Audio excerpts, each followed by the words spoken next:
तो सुन रखा होगा आपने, बड़े बुजुर्ग कह गए, जाति ना पूछो साधु की, पूछ लीजिए ज्ञान। लेकिन जब सवाल सियासी गलियारे का हो तेज, तो टिकट हो, समीकरण हो, तो सब जगह आप जाति पूछ कर के काम करते हैं, चाहे कोई भी खेमा हो। हालांकि राजनीतिक दल ये दावा जरूर करते हैं कि वे जाति समुदाय की सियासत नहीं करते, लेकिन चुनावी नतीजों को किसी भी पलड़े की ओर झुका देने की ताकत रखने वाले समाज और जाति के लिए सियासी दल शीर्षासन करने लगते हैं। जाति की दुहाई देकर सियासी मोर्चे पर लड़ाई को किस करवट लाया जाता है, ये रिपोर्ट देखिए।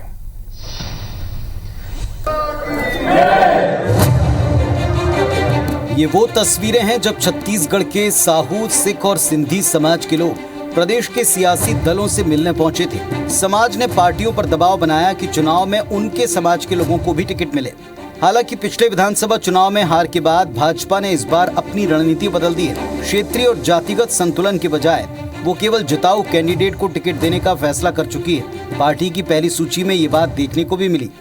लेकिन साहू, सिंधी और सिख समाज भाजपा और कांग्रेस से रायपुर की अलग अलग तीनों सीटों पर समाज के लोगों के लिए टिकट मांग रहे हैं। जिसको भी जो भी पार्टी टिकट देगी, हमारी समाज उसको पूर्ण समर्थन देगी हर तरह से।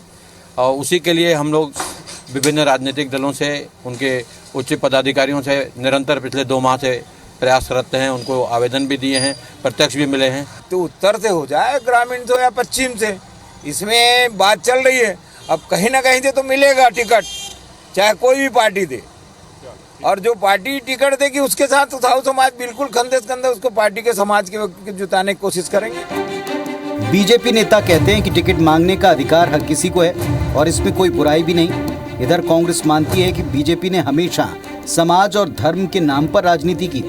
कैबिनेट मंत्री कवासी लखमा ने कहा कि बीजेपी ने तो भगवान राम को भी एजेंट बना दिया है। टिकट में भी जातिवाद की राजनीति करना बीजेपी की पुरानी आदत है। देखिए, सभी समाज के लोग अपनी बात को रखते हैं और हर समाज चाहता है कि मेरे समाज से कोई प्रतिनिधित्व हो, तो ये कोई बुराई नहीं है।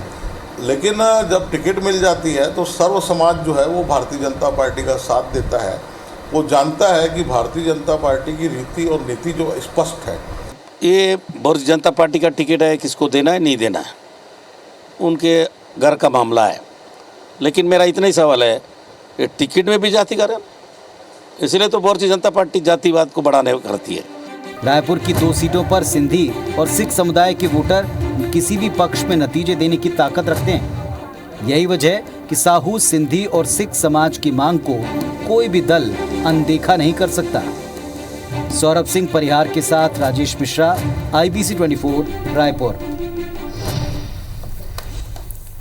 चलिए अब आपको ये भी बता दें, ये भी समझ लें कि छत्तीसगढ़ में दरअसल जिस जातीय समीकरण को लेकर इतनी होड़, इतना संघर्ष है, वो जातीय समीकरण है क्या, जिसको साधने का प्रयास हर दल करता है, इसको भी समझें।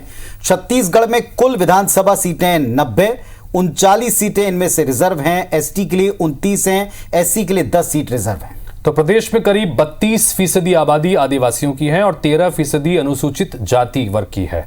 करीब 50% जनसंख्या अन्य पिछड़ा वर्ग की है। OBC वर्ग में करीब 95 से ज्यादा जातियां इनमें शामिल हैं।